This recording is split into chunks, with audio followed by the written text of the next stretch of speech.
Now, our next question is, which would you prefer? 10 Kim Ji-wons or 10-year-old Kim Ji-won? Thank you,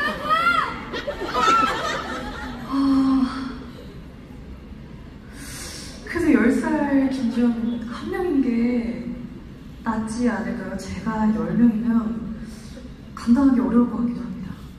Siguro kahit isa, I would rather just go for the 10-year-old Kim Ji-won basta isa lang. Kasi pag 10 kami, parang ang hirap naman. Is it gonna be too hard to handle? Well, let's ask your fans. What do you guys prefer? 10 Kim Ji-wons or 10-year-old? They want 10 Kim Ji-wons. 10명 김지원하고 한 명 여기 놓고 있는데. Sige, then I'll do for 10 Kim Ji-won. Iwanan ko isa dito sa Pilipinas.